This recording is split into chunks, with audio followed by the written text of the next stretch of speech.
pour être le témoin privilégié d'un grand événement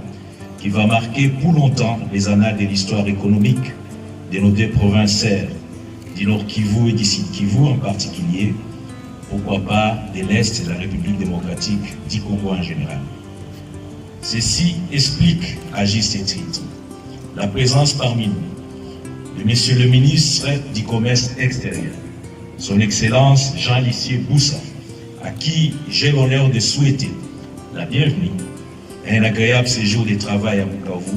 avec toute la délégation qui l'accompagne. Je vous invite à saluer chaleureusement par vos applaudissements notre hôte de marque et ses délégations de haut niveau. Est aussi à la hauteur des dimensions nationales, car il s'inscrit parfaitement dans l'un des 4 axes de la vision politique du président de la République, chef de l'État, Son Excellence M. Félix Antoine Tshisekedi Tshilombo, à savoir la croissance économique de notre pays, pari qu'il tient à gagner par la modernisation des infrastructures. À nous, les provinces du Nord et du Sud Kivu, nous ne pouvons que nous réjouir et nous féliciter d'être aujourd'hui parmi les provinces pilotes bénéficiaires de cette vision du chef de l'État, à qui nous réitérons,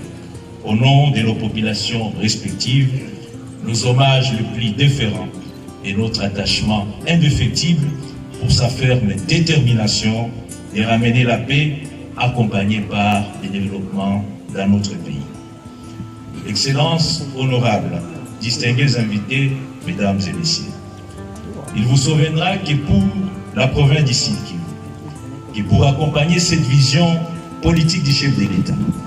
le gouvernement provincial s'était engagé à réhabiliter, à bref délai, les tronçons routiers qui relient nos 2 postes frontaliers, à savoir Ruzizi 1er et Ruzizi 2. Aujourd'hui, c'est presque chose faite, et vous avez tous été témoins par les tronçons Place Moulamba Ruzizi 1er que nous avons inauguré l'année dernière et que vous avez emprunté pour venir enseigner. Les travaux de ces tronçons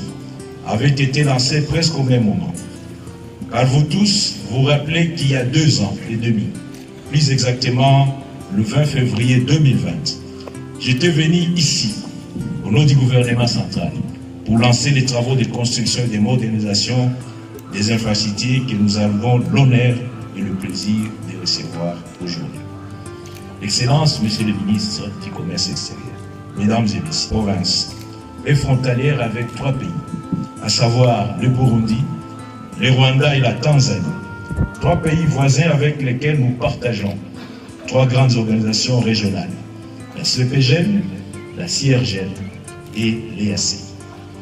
Nous ne pourrons peser dans ces institutions dans le cadre d'une politique d'une bonne intégration régionale et dans le cadre des projets Corridor Est que si nous continuons, comme aujourd'hui, à moderniser nos infrastructures, ce qui nous permettra à coup sûr d'être compétitifs, d'aspirer au leadership dans la région et de procurer à nos populations les avantages du commerce transfrontalier. Nous y parviendrons aussi par notre volonté d'assainir le climat des affaires à l'est de notre pays. Je profite donc de cette occasion pour rappeler, une fois de plus, aux cadres et responsables des services publics ici présents, l'obligation de respecter, sans faille et sans tergiversation,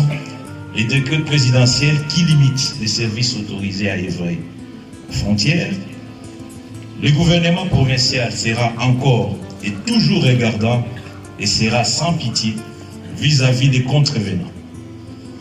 Ils ont aussi et bien entendu le devoir